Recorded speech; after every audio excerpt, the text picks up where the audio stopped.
Good morning. Today, 15 September, is Global Democracy Day, and it's an opportunity for me to speak about a dynamic that doesn't get a lot of attention, but that we at Africa Practice are very excited about, because it is a dynamic that doesn't just create opportunities for our public and private clients, but that we see as critical to facilitating the realization of our vision as a company, which is a prosperous Africa that inspires the world.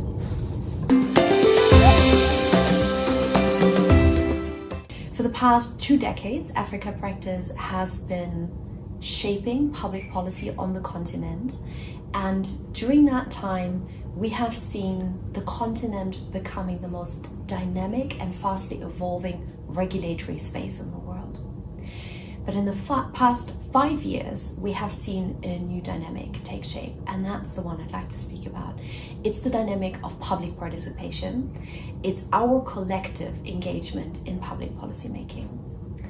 We see that space transform fundamentally on the continent. It is the way we engage through citizen action, through new forms of coalition, through new forms of public participation in parliaments, through other legislative and statutory processes, but it's also the way citizens start claiming that space actively, be it on the streets, be it in courts, be it through class action. For instance, in response to the COVID-19 pandemic, South Africa moved to streaming all of the sessions of the South African Parliament online, available on YouTube to anybody in the nation. In 2018, in Kenya, we saw a landmark ruling being issued by the Constitutional Court that spoke to not only the importance of public consultation as part of policymaking, but the importance of actually living that consultation and not just having a tick box exercise. And I'm pretty much quoting here from the court judgment. We also saw South Africa and Nigeria implementing inquiry panels in response to public uprisings. That is with regards to the state capture scandal in South Africa and with regards to NSARS in Nigeria. And while these inquiry panels may not have delivered everything we wanted them to or want them to, some of them are still ongoing, and while they might not be everything we want them to be, their sheer existence is really important and a very important signal, because part of their mandate is also to look at policy reform in response to what has gone wrong in the past.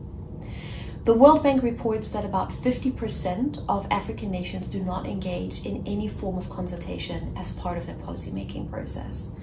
And we can't confirm that at Africa Practice.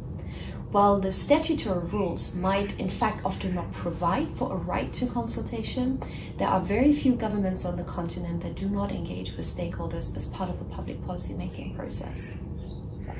And we love using those spaces, we love engaging in those spaces and shaping them with our public and private clients in the interest of shared advantage. But we're super excited about the fact that citizens are starting to do that in their own right as well, and that they are deliberate in claiming, occupying, and shaping those spaces. We're also seeing more and more professional services firms moving into Africa, offering their services partially in response to this dynamic, partially in response to particularly corporations' interest in the continent. And depending on whether they are originating in the European Union or the US, they tend to take a very different approach to the way they engage and the way they offer their services. The way Brussels and DC work are fundamentally different, and that has its origins in the role of political financing.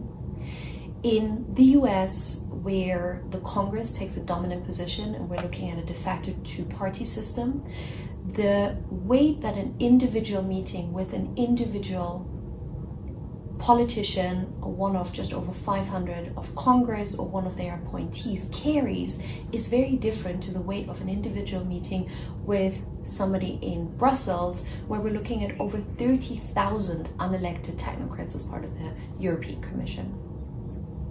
But most importantly, the difference lies in the dynamic of compromise. And the dynamic of compromise is a direct consequence of what I described before. And we can see that in survey responses. When we ask the question of how successful are you with your consultation, how successful are you with your attempt of shaping and influencing policy, At the same time, we also see more and more professional services firms moving into the continent, and those are firms that offer very traditional sort of lobbying services. And depending on whether they originate in the EU or the US, they tend to take very different approaches to how they try to engage on behalf of their clients with government. And that is because the political system in the EU and the US, and as a consequence, their approach to consultation couldn't be more contrary. And that has to a large degree its origin in the role of campaign financing. In the EU, we're looking at nearly 30,000 unelected technocrats representing the European Commission. Whereas in the US, we're looking at a de facto two-party system and just over 500 congressmen and women and their political appointees. So the weight that an individual meeting with an individual politician carries in the EU versus the US is fundamentally different. And that shapes the dynamic of compromise.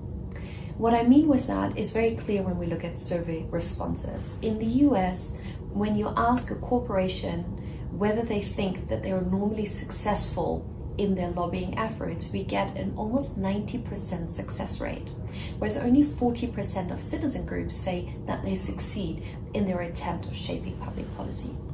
In the EU, it's just over 60% across all the different groups, corporations, citizen groups, but also foundations and industry associations. And that's because in the US, we look at a kind of winner-takes-it-all approach, whereas in the EU, it comes down to compromise. That begs the question, where are we going to be heading in Africa, in our different nations on the continent? And while we will have many different approaches and not one way of approaching it, I'm really excited about seeing citizens in more and more countries on the continent trying to influence the way we collaborate with each other, the way we speak with each other. So this begs the question, where is Africa heading? Where are we heading with our different nations on the continent? And while there will be many different approaches across our countries, we're excited about the fact that in many countries we're seeing citizens very actively trying to shape that space and very actively trying to shape the way we collaborate with each other. And we're particularly excited about the increasing success of public-private coalitions where various actors in countries come together to shape policy and to not only influence already ongoing policy processes, but to really conceive of policy and to push policy in the interest of the nation with a view to identifying and shaping shared advantage.